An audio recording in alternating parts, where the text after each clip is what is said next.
Hello, I'm Jyotika. Welcome to Excelling Psychology. In today's class, we will learn how to answer Paper 3 Organizational Psychology, Section D. And as an example, we are having May 2025 paper variant 2 in front of us. Previously, I've covered the clinical option for this session only. For May 2025, Section A, I have covered in a previous video just before this one, so you can visit that as well. In this lesson, I will explain to you how to approach the questions, how to read them so that you can answer according to requirements, how to look at the marks allotted to phrase your answer, what content to cover in your answer, and how to structure your answers. I'll discuss all that. As I discuss, I will keep making outlines under the questions so that you can use those outlines to phrase your own answers. But I know that some of you still require entire answers to be written, like model answers that you can refer to and use them to prepare your answers better. As a reference, you need model answers.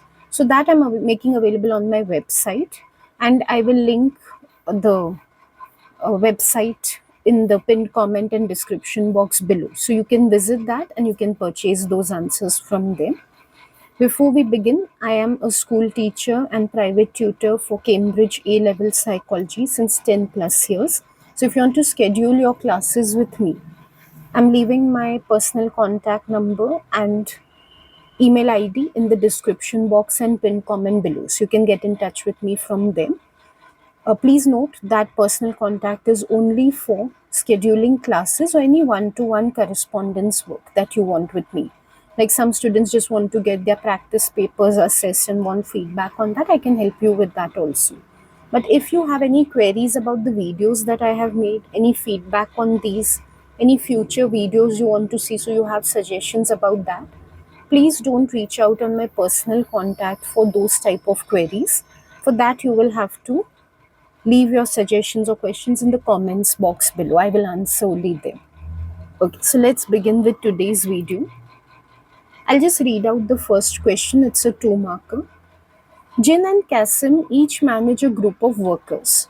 Jin allows each of her workers to take responsibility for part of a project from start to finish. Kasim invites his group of workers to meet socially. Both Jin and Kasim say their approach to management will meet the needs of their workers. From McClelland's theory of achievement motivation, explain which need is being met by Jin. I don't know, when I see the question, I get the impression that they're asking about some need of Jin being met. But if we read the questions, like Jin is the manager and she's meeting some needs of her workers. So here, actually, what they're asking is what need of her workers Jin is meeting. Okay, now this is a very straightforward question, I would say, because they've named the theory directly in theory of achievement motivation. And we know that there are only three needs possible in this theory. McClelland has spoken about only need for achievement, need for power, and need for affiliation. So definitely narrows down to these three. Definitely Jin is meeting only one of these three for her workers. One thing which seems a little silly, but I've come across this. When students see theory of achievement motivation, they get perplexed sometimes. Oh, is it that theory of needs? Yes, there is one theory only which McClelland has given, need theory of motivation. Officially, the name he had given to that theory was theory of achievement motivation. So it's the same theory that is being asked about here. Okay, now how to approach this question, like how to write the answer. The command term is explained, it's purely AO1 actually, but then they do want you to refer to the context. So what this means is, think of it as out of the 2 marks, one sentence, just explain or in the sense define the need that you can identify that Jin is meeting. And the second sentence, just take wording from the scenario or, explicitly link to the scenario and explain why this particular need is only being met. First thing is, bring to your mind the definitions of all the three needs. It might seem like too much work right now, but you don't have to actually write it. It just takes hardly a few seconds to remember. In your own words, think in your mind what was need for achievement, the need to accomplish something or to gain something. What was need for power, the need to control and dominate others. What was the need for affiliation? The need to associate with others or to connect or belong to others. Now, looking at the situation again, just focus on what Jin is doing, because right now they're asking about Jin, not Kasim. She allows her workers to take responsibility for part of project from start to finish. Very obviously, you will be able to connect it to achievement. She's helping them to gain something by seeing their project through and through, right from beginning to end.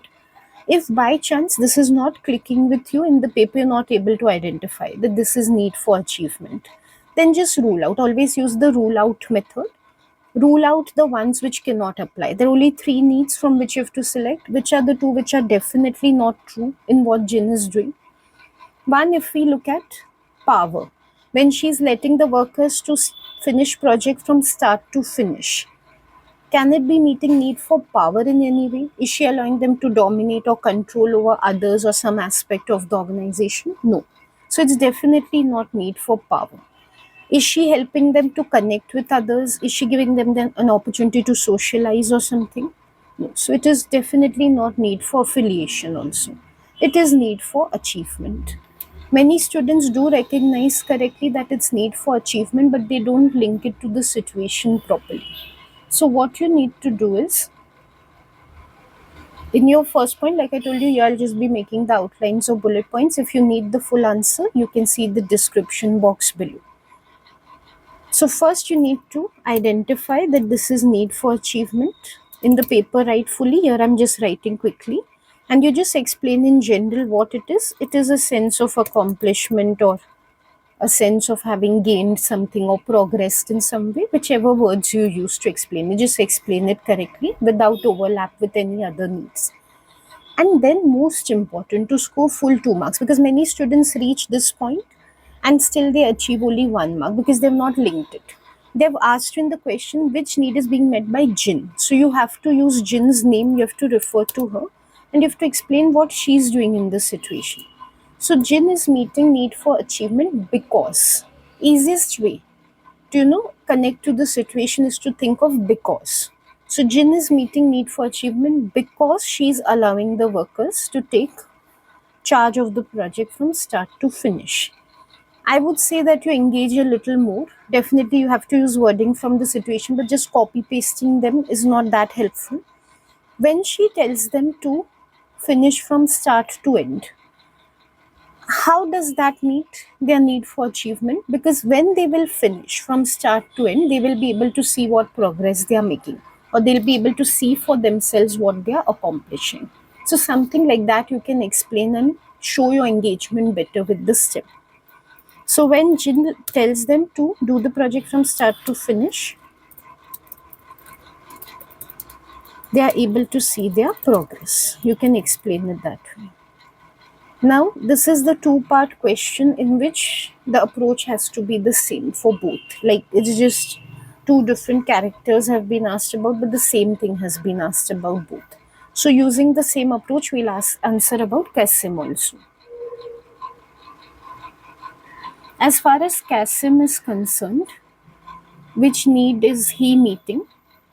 So, again, we'll just see what they've mentioned about Kasim in the scenario. He invites his group of workers to meet socially. Now, for most of you, it will be very obvious it is need for affiliation because it is something to do with socializing. Again, in case that is not evident to you, rule out. Is he doing something by which workers will feel they've accomplished something? Is he giving them some opportunity to make progress? No. So it's definitely not need for achievement. Is he uh, giving them a chance to take some decisions for others or to control the situation in some way? No. So it is not need for power. It has to only be need for affiliation. When you're writing, you'll have to structure in exactly the same way as the previous answer. Sometimes we do see discrepancies. Two questions are identical. Still students answering one in a different way and other in a different way. What sense does it make? If two questions are identical, the answer structure also has to be identical. So first just identify the need, which is for affiliation, the need to connect with others or to bond with others. Some simple explanation you can give like this. As far as Kasim is concerned, How he is satisfying this need of his workers? So Kasim is satisfying this need because he's letting them meet socially, which will help them feel connected with each other, which will help them to feel a sense of bonding with each other.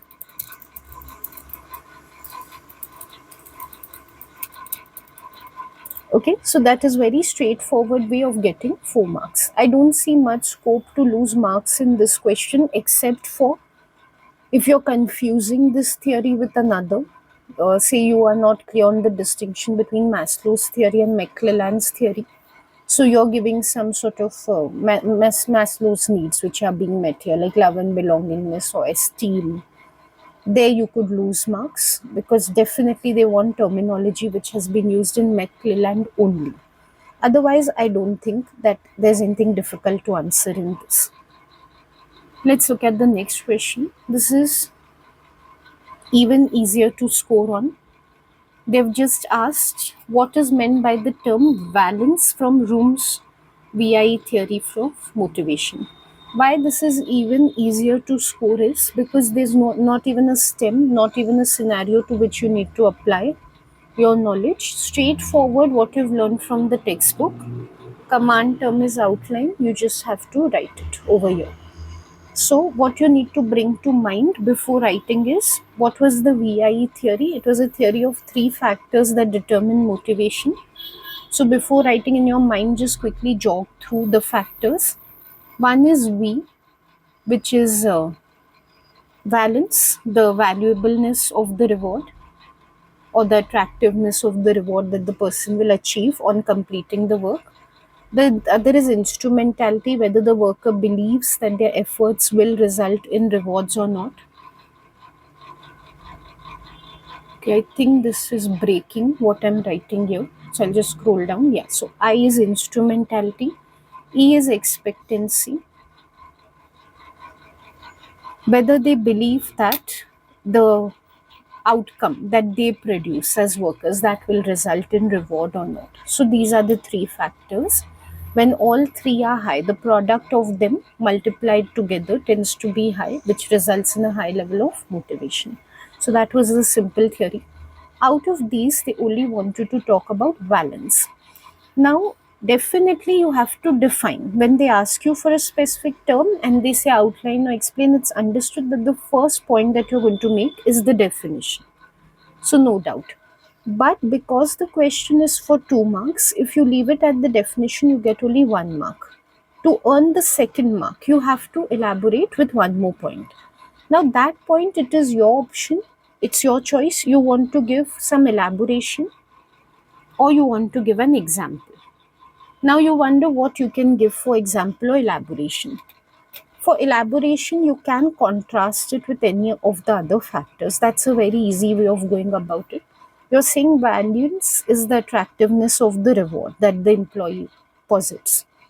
So, for elaboration, you can say that it is different from instrumentality, for example, which is the belief of the employee about the extent to which their efforts can result in getting rewards. So that is always one way of elaborating in within a theory only, which concepts are there, you can contrast them with each other. Another way of elaborating, which is always there, is to add some extra detail about what you've learned. When you've learned something like valence, you've definitely not learned only the definition. Something more has been explained to you. So, one point of elaboration could be that valence is a subjective concept. What value a person places on a reward differs from person to person. For one person, getting a promotion can be the most attractive thing. For another person, getting appreciation from their seniors could be the most attractive thing. That's why value will vary from person to person. So, you could elaborate that way. Or alternatively, you can give an example which also tends to be easy and a good way of showing that you know the concept.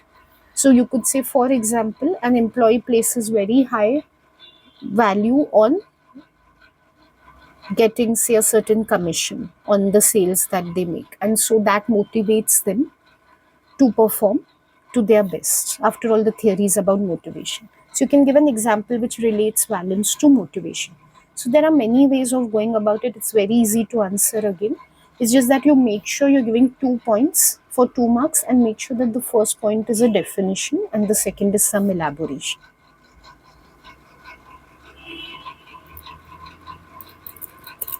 So definition, always one thing I will say in this video also. Use good terminology in defining concepts. Don't use layman's terms as if you're talking to a friend or some casual language. Don't use that. Use good terms to explain a concept. If you find it difficult to use good psychological terminology while writing, the best approach is memorize the definition and write it. I know it becomes too much to memorize, so many concepts are there. But once you memorize for a few, you get the hang of it. Like automatically it clicks to you what is good terminology. So for a few, you'll have to memorize. Then you'll be able to use good terms on your own. So make that effort, it's worth it. As far as definition of valence is concerned, use a word like value or worth, worthiness of the reward of or outcome of efforts. So use terms like value, reward, efforts to get marks. If you say something very casual like how much one likes the salary which they are getting, first of all, likes and all is not good terminology. Second, salary is not the only reward which is possible. There are many things which could be given as outcomes. So make sure you're not using terms like that in answering. That will not count as good terminology. For elaboration, like I said, it's your choice. Either you can give elaboration that say it is different from instrumentality, like I explained, or different from expectation, expectancy. Alternatively, you could give an example, which could be literally anything. So, for example, the reward of appreciation from the boss. If it is of a lot of value to an employee, it will really increase their motivation. As simple as that. Don't try to get fancy with these answers. Don't try to get elaborate that, I know detail also, I know example also, so let me write 4 5 sentences. The problem with that is that the examiner is not going to credit beyond 2 points. So even if you write an essay on valence, you're not getting more than 2 marks. So don't waste your time. Time crunch is very severe on paper 3. There's less time than how much there is to write, frankly speaking. So you can't afford to waste your precious time on writing full paragraphs. 2 marks, strictly 2 points, don't write more than that. Next question is related to this, so it's part B. Explain one reason why Room's VIE theory of motivation could be considered holistic. First thing in this question is please read it carefully, because what happens is sometimes you have learned, say, a weakness of the theory you have prepared, that it's not holistic. So in a rush of trying to be fast, and second because of overconfidence, I know why this theory is not holistic, you don't even read the question. They're not asking you why it is not holistic, they're asking you why it is holistic. So lots of students are going to end up writing why it is reductionist. That's why when I explain the terms in my classes, you can see in some of my previous videos also, I always say issues and debates are not absolutist. When we say a theory is holistic or reductionist, deterministic or supporting free will, there's always a degree of it or an extent to which it does that. So, no theory is holistic or reductionist in the absolute sense. It's always to this extent it is holistic and to this extent it is reductionist. You have to learn it that way, otherwise, you're not able to answer questions like these. So many students learn in a very fixed way, like, oh, this theory is a reductionist. Then they feel, oh, the question is only wrong. How did they ask this? You have learned it incorrectly. If you've learned that a theory can be only reductionist or holistic, it can be only on one side, you have not learned it correctly. They can definitely ask these type of questions and the question is correct. Now coming to how to approach this question. They want a reason for why it is holistic. So don't ramble on the paper, like don't it is holistic because it is complete, it is holistic because it considers many things. Don't be tautological, just going on saying it's holistic in different words. Reason, concrete specific reason, taking wording from the theory, what exactly is showing that it is holistic. That's one. Second thing is 2 points, like 2 marks, how to divide in 2 points. First, just state the reason. This is the reason in concrete terms, like why this is holistic. Second is make it more clear, like elaborate on it or explain it further? You have just stated or named the reason in the first point. Elaborate on it. Make it clear what this reason is in the second point. Just to, in your mind, you can bring, before writing, and just to clarify with you what we should think about before writing such answers. What is holism and reductionism about? Reductionism is an explanation of some behavior or phenomenon which attributes it to one single factor. Holism is an explanation of behavior or phenomenon which attributes it to multiple factors. So, first thing, which is the behavior that is explained in VIE theory, motivation in the workplace. What is motivation in the workplace attributed to in this theory? Three factors: violence, instrumentality, and expectation. Multiple factors, not only one, three of them. That is why it is holistic. So, when it comes to these issues and debates, if for every topic, like for every theory, you have thought through all the issues and debates, well and good, then directly you can answer this question. But I feel that's not very possible. There are too many theories, they can be combined with too many issues and debates. So then this has to be your line of thinking, which I've just explained. Bring to your mind the definition of that issue. What is the meaning of reductionism, holism? And then think about that theory in light of that issue or debate, like I just did. And that gives you the answer. You don't have to take the effort of memorizing so much, which is practically impossible according to me. Okay, so the reason is because it considers multiple factors defining or underlying motivation. So here what I've done, I've just named the reason. I'm just saying this is the reason because it attributes motivation to multiple factors. Then the next point, how will I explain it further? How will I elaborate? By stating that according to this theory, motivation is because of valence, instrumentality, and expectancy. That is why, because it attributes motivation to these three factors, not only to these three factors, to an interaction of these three factors. When they all interact with each other and all our three are high, then motivation is high. That is why it is holistic, because it looks at the combined effect of three factors on motivation. So, you have to explain it that way. One question that will come to your mind is, do I need to define each of these factors? Not very important, but if you want, very brief, like those 2 to 3 word meanings which we give that way.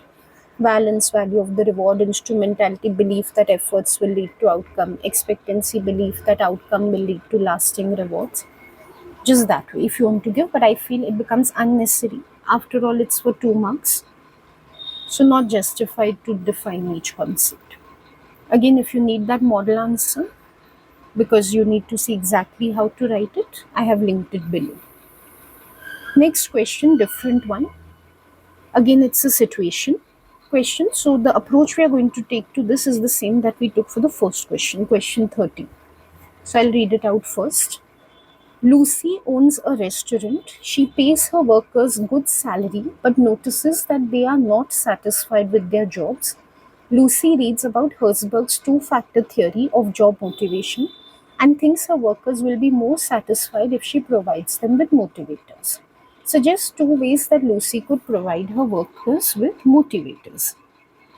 First thing, 2 ways, 2 marks, meaning each way is for 1 mark. Very important to note this because students end up giving more weightage to one way than the other. For example, for one way they'll write 3-4 sentences, for the other way they'll write 1 sentence. If 2 ways for 4 marks, each is being allotted 2 marks, that means you have to give equal coverage to both. Otherwise, you're losing marks, definitely. So first take that. Second thing, again narrowing down like we did for the first question.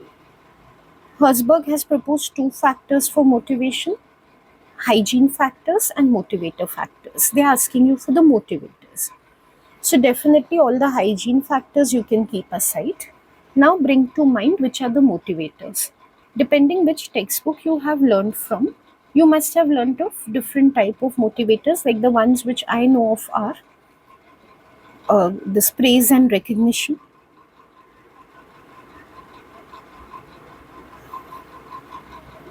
bonuses,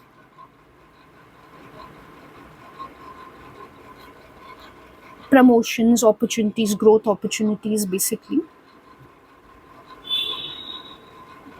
feedback on work, or what do we say? I forgot the term. Feedback means basically managers telling the workers how they've been doing, their progress is being told to them. These are the motivators that I have come across. There are more also. Herzberg's theory is extensive, so maybe you've come across others. So when they say two ways in which she could motivate, means they want you to give actual examples of two of these factors, because each factor is like using one way to motivate the employees.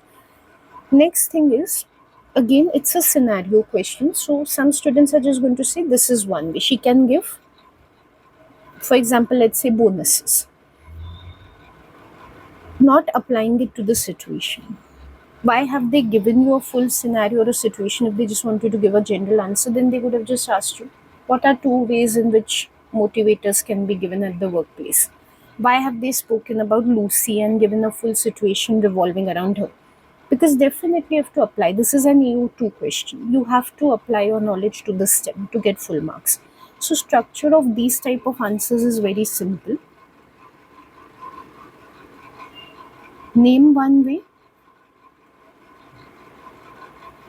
apply to Lucy. Use wording from her situation or think of because. Lucy can use this because, something like that. But apply it to her being in the restaurant, her workers. So something to do with Lucy, restaurant workers. And just repeat that.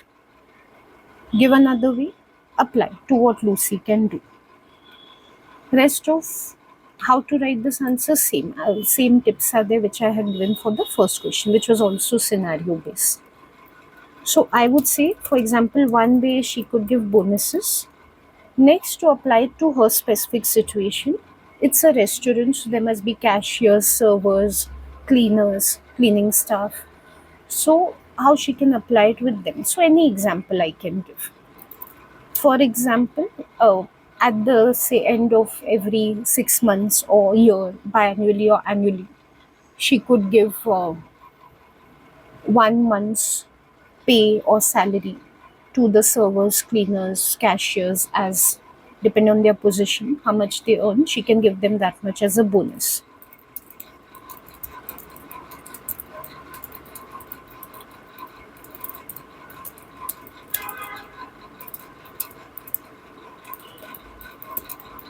So make sure to give some very explicit or specific example of exactly what Lucy can do in this situation.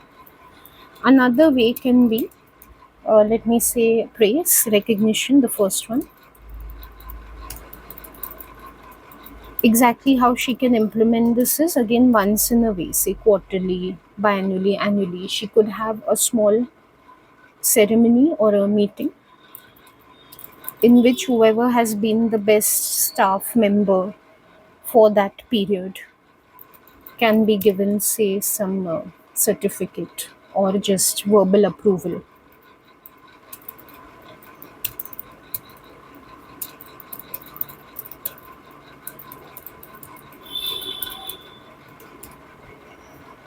Okay, so important is to link, but one more thing is that many of the times we are seeing the scenarios are not very elaborate. They try to give brief scenarios.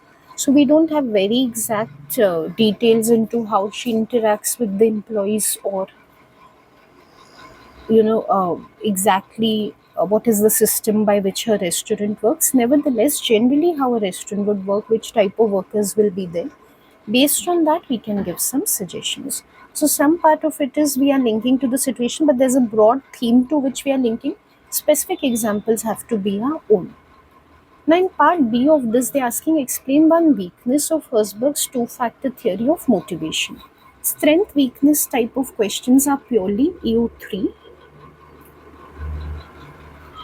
and explain is also AO3 command term in this sense when they link it to strength or weakness. Means you have to only give a strength or weakness. You don't give any descriptions. You don't define what the theory is. So you don't give one definition, what's a motivator, what's hygiene. If you do all that, you're just wasting your time. You're not getting any credit. It's just a two marker 2 points easily are going to be around the strength or weakness. These descriptions and all are not getting you anything. Second thing is, do we need to apply to Lucy because the scenario is given? You can, you don't have to. They haven't mentioned apply it to Lucy, the strength or weakness. And generally, that's for AO2 questions, not for AO3.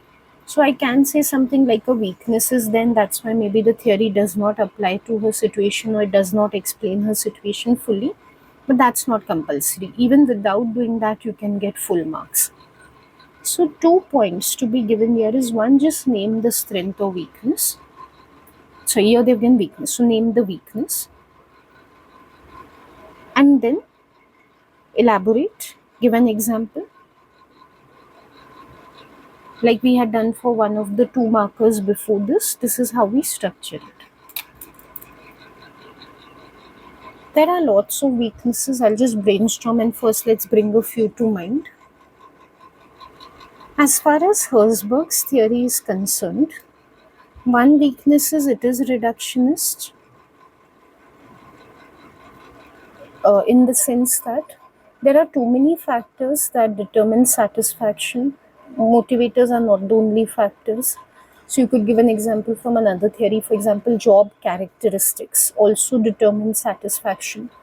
Whether people get opportunity to rotate on their job or to escalate vertically, that is to enlarge their job. These type of things also matter, which Herzberg has not considered, or commitment matters that he has not taken into account. So reductionism, that's one.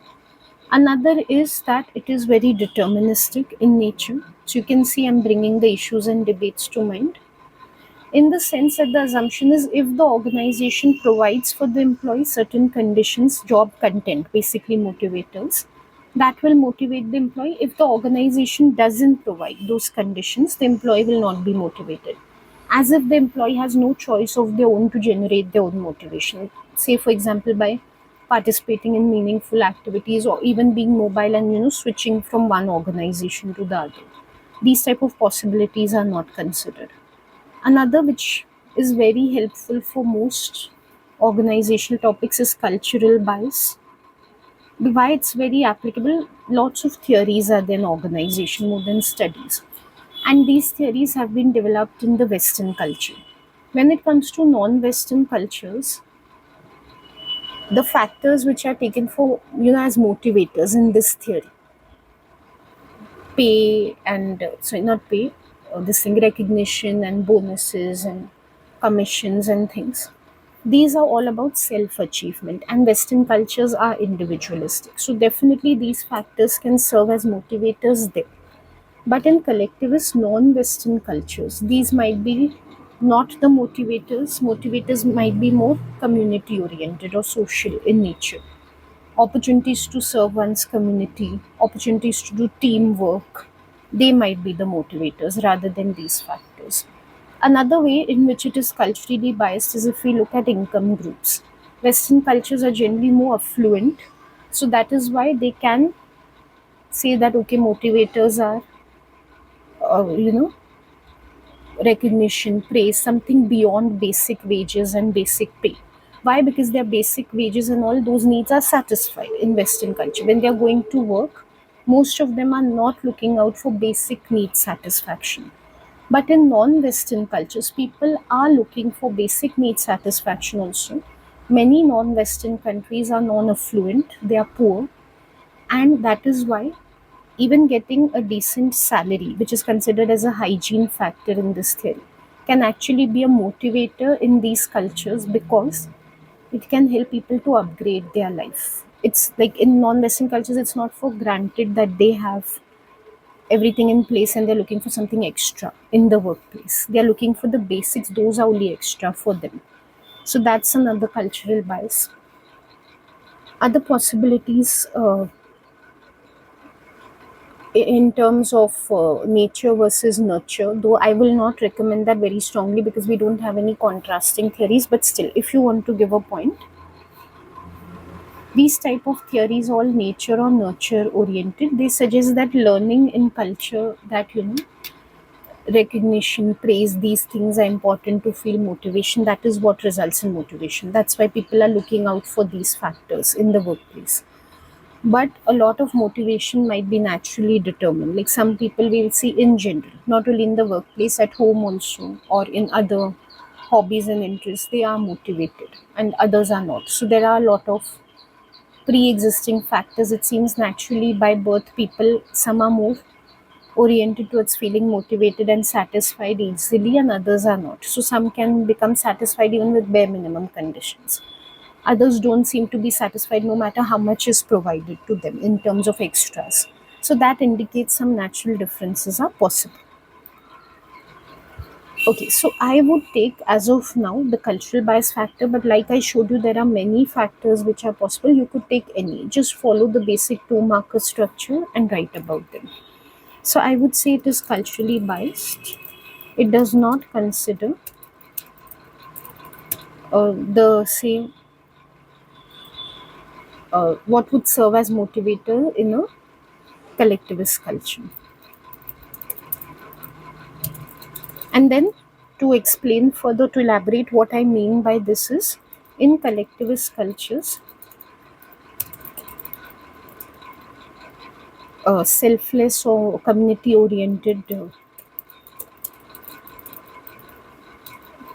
opportunities would be taken as motivators, like getting a chance to serve the community or something, and not, I'll contrast it to make the point clear, and not self serving factors like personal praise, recognition, or opportunities. So these were the smaller questions, 2 and 4 markers. I believe from what I saw in May 2025 variant 2, the questions were very easy to score. In fact, even the 6 marker, if we see now, very easy to score, very simple theories have been asked about in the paper. The ones which students generally find easier. So Herzberg, McClelland, Room, and now Quadrado study leadership. Because what I have seen with my work with students is the later ones they find little difficult in terms of key studies. So SWOT is little difficult, or Giaclone and Rosenfield. This is the one which students find easy. This one and the motivation Landry at all. So this was one opportunity to score well. In my clinical psychology video, which I've done before this, I have covered a 6 and 10 marker which is based on theories. And the common thing with clinical and organizational options is studies are very less, theories are more. Whereas in consumer and health, studies are more and theories are less. So if you want to know, like here I'm giving you 6 marker for case study, how you can write. If you want to know for theory how you can write, I'm not covering in this because it wasn't asked, but you can refer to that clinical video. There, the approach that I took to summarize theories for 6 mark, that same approach you can take for organization also. Though, of course, the specific question will be different. And here, what I'm covering in terms of how you should structure a key study for 6 marker, the same logic you can apply to clinical when you need to, or for any option for that matter, for consumer or health also. Anytime you're summarizing a key study, you can follow these guidelines. Any study, be it case study or otherwise, you have to begin with aim, then you have to cover procedure, then results, and then conclusion. Only difference is when you take those summary studies, like in organization, say you're taking the bullying study, Einar Sin, or you're taking which are those smaller studies, the this one, Mayo et al., Hawthorne, or you're taking Seidman, Maslow, that needs motivation theory. Those are the summary studies or example studies, not the key studies. So there you don't have to give very explicit details in the procedure. But when you're taking a key study, you have to give explicit details. So the broad outline is going to be the same, whether you're covering Saidnia study or Quadrado study. You're going to give aim, procedure, results, conclusion. Within that, how much you discuss in detail, that will vary. Because Quadrado is a case study, we are going to give specific details about the sample, for example, which we wouldn't give in a summary study. Or we will give specific details about the results, which again we would not give in a summary study. So those type of things will come into a study, case study being summarized for 6 marker. That's the key distinguishing factor. Means that is the detail which will help you to justify 6 marks. When you give a summary study, they never ask you standalone. Like they don't ask you a 6 marker only on Sydney, only on Hawthorne, only on Oldham and Brass. They don't ask you like that. So there you don't give those details because it becomes excessive for 6 marks. We're already explaining, for example, what is open plan office. Within that, the study is just an example. So why would you give that much detail? But here, full 6 marks have been allotted to only Quadrado. So how do you justify that? How you justify is by giving explicit details. I have within the document which I'm going to upload included comments also, like you must have seen in my clinical psychology document also. So what should be your word count target for a 6 marker or any marks question? All that is there in the document. So you can purchase that if you want not only model answers but also my commentary and pointing out in the answers how the examiner will read or how this aspect will help to score marks. I've done that throughout the answer. Annotations are there. So more guidance like I give you in the videos, you can find there also in the document. Remember one thing, it's not like when I give you a word count suggested even in the document, it's just suggested. Marks you get according to the rubric, like I've explained in the clinical video also. For 6 marker, how you get marks is for using good terminology, for showing your understanding of the content, not just showing that you know a few facts about the study, but you understand the study well. For these type of things, you get marks. So don't be bothered too much about the length, it's just suggested so that you know you're not going overboard. Be more focused on making sure you're covering necessary detail, you're using good terms, you're organizing correctly. Be concerned about those things. As far as aims are concerned, and especially for Quadrado, students will tell me there are 4 hypotheses also. Do we have to write? No, because for 6 marks, if you're going to give 4, 5 sentences only to aims and hypothesis, it's going to become excessive. How will you cover everything? Just give a simple aim. So to investigate, aims always start like that. In this case, it was about preference for either masculine or feminine leadership style. You can give it more specifically in the sense that to see whether people will have disregard for females who are showing masculine leadership style. You can put it that way. Don't give 4 hypotheses. Also, then many students ask me, then why should we study case study in so much details if we don't have to write in the 6 marker, like every hypothesis and all? The reason is paper 4. In that, they can ask you for very specific, give this particular hypothesis or give this particular aim of the study. For that, you have to know. In the 6 marker, you cannot write down everything. Next, for the procedure, you must give some details about the sample. For the first 2 studies, it's very easy. 100 plus participants are there, so 136 social psychology students. Same National Open University of Spain.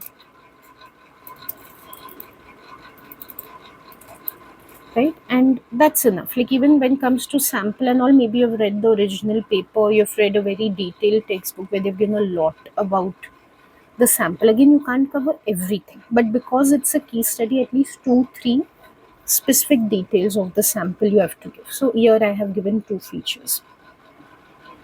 Then you come down to the task. Next thing in the procedure is what did participants have to do. So they had to read some 4 scenarios.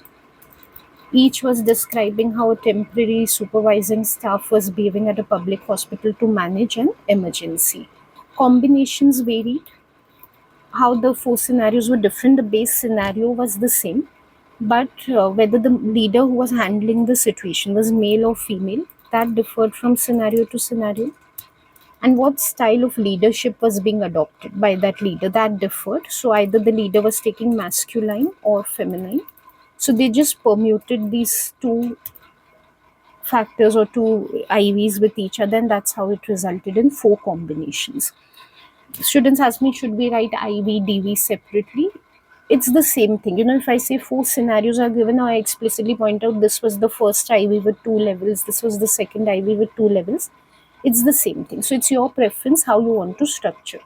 I feel again pointing out one thing, this was the IV, this was the DV, can make it too lengthy.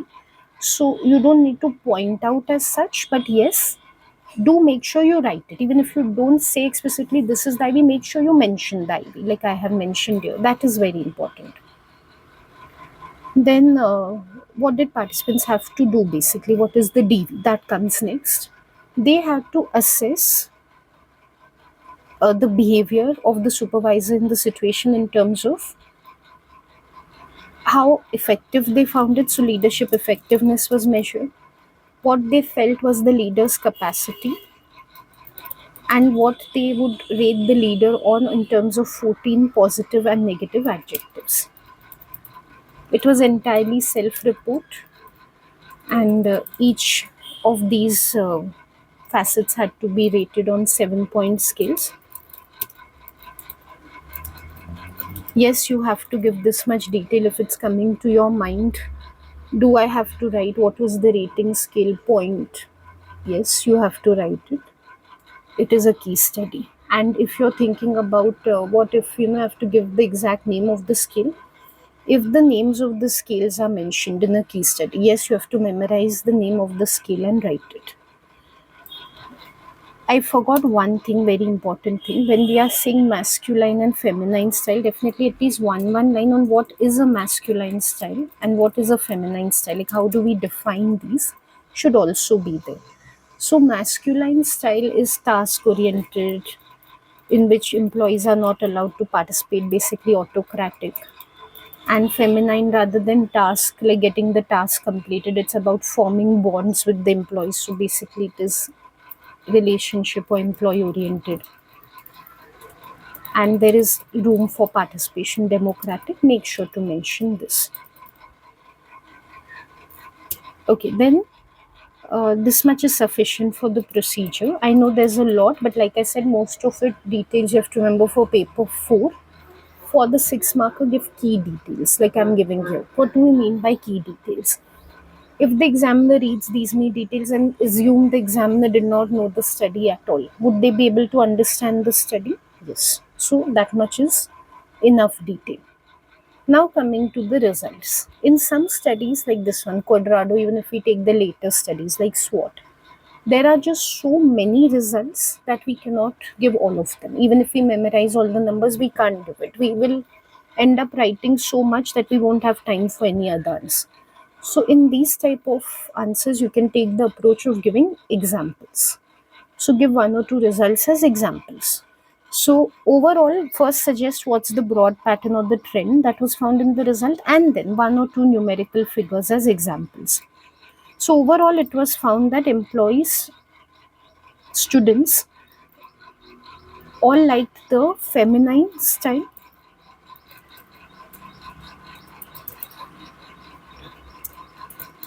Regardless of the gender of the leader that was mentioned, like didn't matter whether the leader was male or female, they always liked the feminine leadership style. Now, this is the broad result. This is not what the researchers expected. To give an example of this, when we do the Quadrado study, I always tell my students, that whole big table you can't memorize. So memorize the interaction results. So from there, we can give an example. If we take leadership capacity, on that the average assigned to a male leader who was adopting the feminine style was 5.63, and to a female leader who was adopting feminine style was 5.36. Very easy to number, 6, 3 and 3, 6. So you could give this one preference, but as such it doesn't matter. Instead of this, for example, if you give effectiveness or adjectives of leadership, even that is fine. Just give one example. An example can be anything. So this was the mean for capacity if the leader adopted a feminine style. Now, if they adopted a masculine style, we will have to contrast. So we will have to give that also.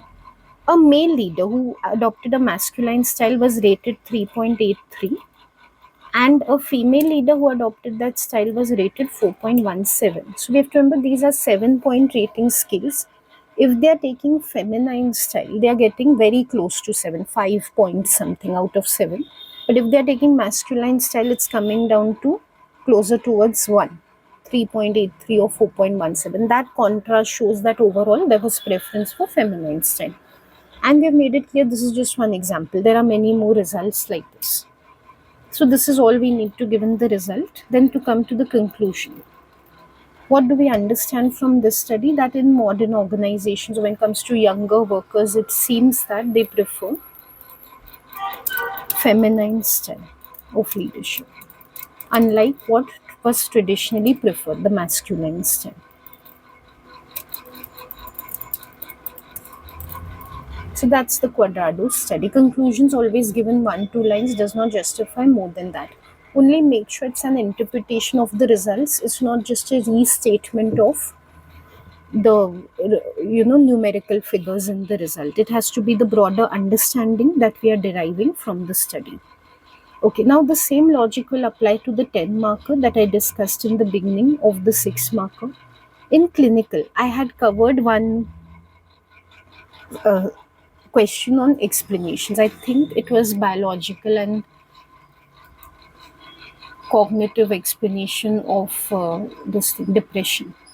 So in that, how you can evaluate for a 10 marker, I have explained that. So in organization, instead of this, like instead of case study, if they ask you for some theory, you need to evaluate. So you can follow the approach which I had taken there. And not only for organization, for any consumer or health also. But when it comes to a case study, how your evaluation will differ is it's just that you have more scope for evaluation. I would say it's easier to do with the case study. You can definitely give issues in debates, but you can also give methodological and ethical points when it comes to studies, which is very difficult to do with theories. So you can also think of it as in AS, how you used to do evaluation of those core studies, like say Hassett et al. Or Dement and Kleitman and so forth. You could take sampling, like any feature of the study, experimental design, measure of the dependent variable, how it was operationalized, anything you could take and you could evaluate that. So here also you can take the same approach. There's a lot that you can evaluate when it comes to case study. When it comes to theories, I have told you in the clinical video that in the syllabus, the issues and debates named are the most relevant ones. Try to stick to those. Not compulsory, but try to stick. You have more scope in elaborating on those. And the named issue comes from there. When it comes to the case studies, also my advice is the same, but I would like you to know that for case studies, flexibility is much more. Besides those issues and debates named in the syllabus, there's so much more which you can give. Like I said, methodologically and ethically. A very quick example, if you take Quadrado, it's independent groups design. So different participants are seeing different supervisors, leadership styles, and genders. Now, what is good about independent measures design? That there won't be any practice of fatigue effects. In fact, here that exposure effects won't be there. So had participants like demand characteristics, had they already seen a feminine situation and then they were seeing masculine, they would have understood, oh, there's a contrast between these two. Then they would have given desirable answers. They can't do that because they don't know what scenario other participants are seeing. But what's the problem with independent measures design? That we need too many participants. So here they needed as many as 136. Or an even better one, there could be individual differences. Those who read about the feminine leadership style, anyways, they might have a preference because of, say, their experience with the softer approach. And those who read the masculine style, maybe they have some bad experiences in the past with anyone behaving nasty with them, too harsh or too dominating. That's why they don't like the masculine style. So these could account for the differences rather than the behavior of the supervisors in the situation. What I want to tell you with this example is when it comes to case studies, this is the level of flexibility you have. You can literally take any one feature, give a point and counterpoint on that to score. Secondly, say you're not very well prepared on the case study. So you're running out of points to give. On the spot, you can just think about it this way, like I just did, based on what we've learned in research methods last year. And you can come up with a very good point, which can get you full marks also. So you have an advantage. If they ask you a case study, you can score really well. Make sure there are only 5 case studies in each option. Make sure to learn them very well and secure full 10 marks on this answer. What I'm going to do right now is what I've done for the clinical video also. I'm going to take the syllabus, issues, and debates because it is beyond the scope of this lesson for me to cover everything. And all those issues and debates, I'll brainstorm with you how you can cover them, points, counterpoints. So just take these as examples. Also, the model answers which I'm uploading on my website, just very selected evaluation points I've taken on those.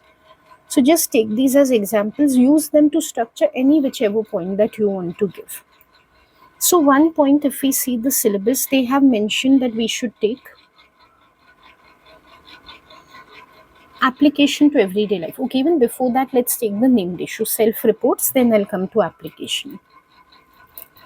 Self-report comes under the larger issue of, validity or generalization from findings. So they've picked it from there. But anyways, self-report, if we talk about, you don't have to give point and counterpoint for everything, but I am taking it that way in the sense strength versus weakness or this side versus that side. I would say it is a weakness to use self-reports to begin with because we know social desirability is possible. Participants could just be saying that they prefer the feminine style, whereas they don't, maybe to show that they are supporters of women and they have progressive sort of thinking, so they believe that democratic approach is very good in the workplace. They might not really mean it, which can lower validity. But on the good side of it, like a strength, which I would give as a counterpoint,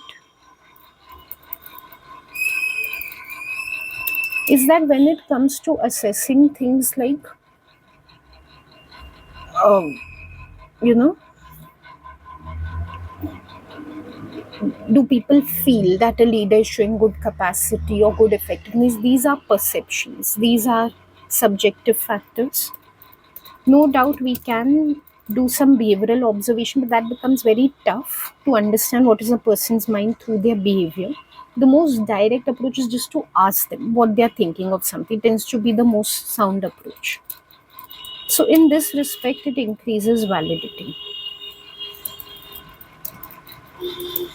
I totally forgot before starting with the answer to explain to you how to approach the question. So, very quickly, again, if you want more details, you can just follow the clinical or any of my past videos. Actually, there's too much to discuss when it comes to evaluate 10 marker. Just the key points I'll tell you how to structure answer. Begin with the named issue. It's always preferred. Begin with the named issue. Most marks you can think are for the named issue, although they don't give you issue wise marks or sentence wise marks in the rubric. But named issue is a lot important, that's why they have named it as such. Think of it as just a rule of thumb, not that they mark it that way, but to make it easy for you, think of it as out of the 10 marks, 4 marks are for the named issue, 3 marks are for the remaining issues. So first begin with the named issue like I have done here. Next, pick up any 2 more issues of your choice. You're free to take any. I recommend you take the syllabus ones, but you can take any. So just finalize on 2 more. Don't take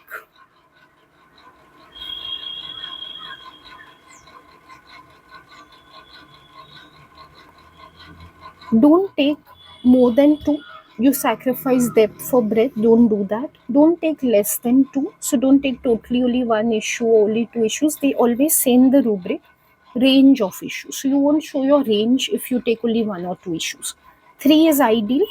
Any examiner documents you pick up over the years, examiners themselves recommend totally 3 issues for a 10 marker.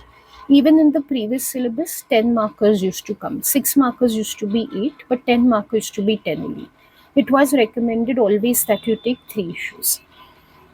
Preferably points, counterpoints, strengths, weaknesses, wherever you can give. This is a study question, so there's no question of there are 2 topics you should balance between both. But if it was, say for example, if they would have asked Maslow's need theory and McClelland's need theory. In fact, I think I've covered a video on this before, so you can check out that one. So you would have to balance both in the issues in the 10 marker. You couldn't side with only one. Like all your issues can't be only about McClelland or only about Maslow. So good balance should be there. That's not very applicable here because it's a case study. So these are the general points which I can give. Plus, there is more advice on the document also, which I'm making available. Okay, so first we cover the named issue, which is self-report. Next, we can talk about the next issue they've given in the syllabus is application to everyday life. Comes to application, the strength of something like Quadrado is for leaders to start adopting feminine strategies of leadership. Traditionally, it has been believed that leaders should be commanding, controlling, masculine. So many leaders are still taking that approach in the workplace. But this study is showing that there's a preference for feminine leaders who will allow participation, who will be democratic and softer in their approach. So leaders who are still with that old mindset, they need to review and revise themselves and come up with a more feminine approach to be more effective as leaders in the workplace, to be perceived as having better capacity. That increases the practical usefulness of this study. Also reminds me, if you want to learn the pale format of writing, just visit any of my older videos on the 10 markers, how to structure every evaluation point I've explained. A counter to this can be that the sample was very poor, in the sense that these were only students, they were not actual workers. At best, when we have university students, they could be doing some sort of part-time work, so they don't actually have exposure to leadership, how leadership plays out in the organization. They are just subsuming something in the passages that they are reading. So their opinion of what should be leadership like in the workplace might not match with what opinion actual employees have. So to that extent, we might not be able to apply the findings of this study in the workplace. Alternatively, you could also say that ecological validity was very poor, which reduces application, in the sense that it's very unrealistic to just read about what someone is doing in the workplace, not even see them, not even see their body language or what words they are using as a leader, or to know nothing about their other work that they've done, like just a total stranger whom we are reading one excerpt about, and to rate their leadership and form perceptions on that. In real life, if we are to form perceptions of leaders, lots of things are going to be taken into account. So that's why what we're finding in the study in a very artificial task might not be what we would find in real settings, which reduces usefulness. Some students, when they write about ecological validity, they just leave it to ecological validity. They don't link back to how that is reducing application or practical usefulness. Here, if you're taking ecological validity as a counter, make sure to link back to how it is reducing practical usefulness. Another issue given is cultural differences. This study has been done in the West, in Spain. In individualistic cultures, there is more equalitarianism, less power distance. So, definitely, they would show preference for feminine leadership style, but more progressiveness is there. So the belief that democracy should be there, egalitarianism should be there. So that means it could be restricted to Western cultures, the findings, which is a limitation, because maybe there this sort of egalitarianism is being seen. When it comes to non-Western cultures, which are more masculine in themselves by nature, really, they are called masculine cultures. There might still be a preference of stereotypically masculine leadership and to see males as leaders rather than females. So that's why might not apply in non-Western cultures. Another thing is, but in terms of a counter or a strength,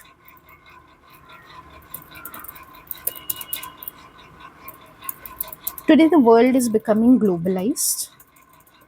Today, there are lots of cultures in which democracy is being advocated, even where traditionally it was not there. There is a preference for certain Western norms, especially when it comes to like respecting femininity and trying to build equality and all.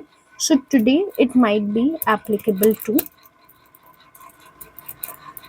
even non-Western cultures. So, that thing that it can work only for Western cultures might not be true any longer.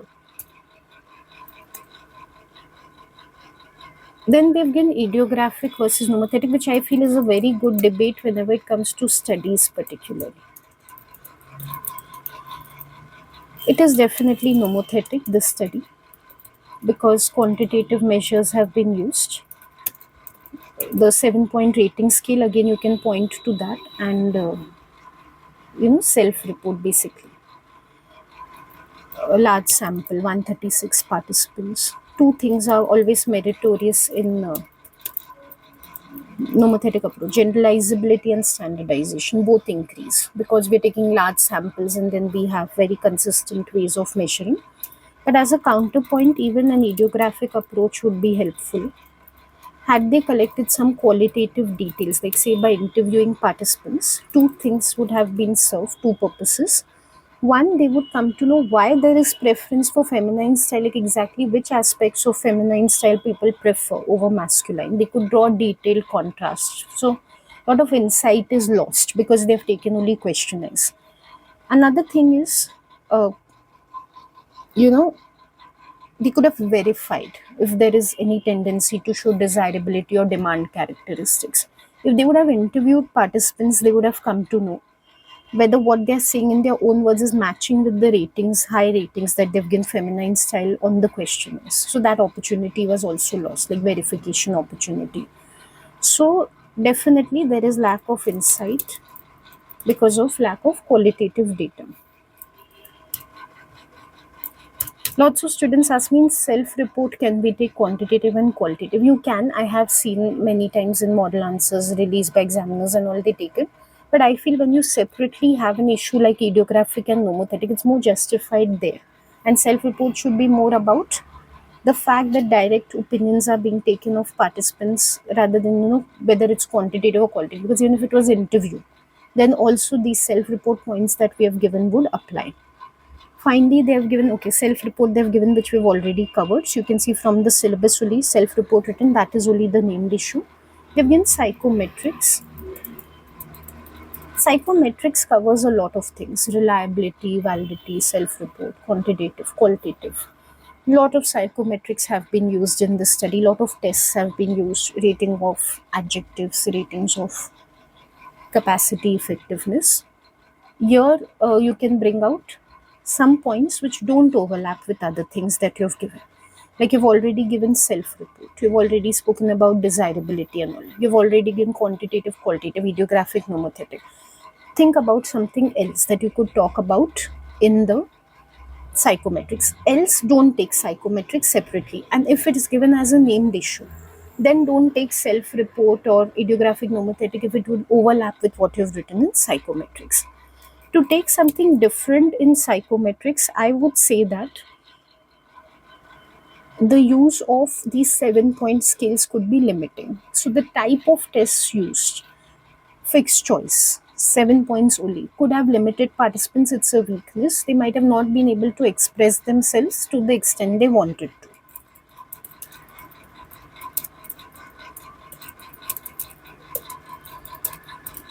So, for example, if they are being asked whether the leader has been effective in their approach, they are forced to select one of 7 options.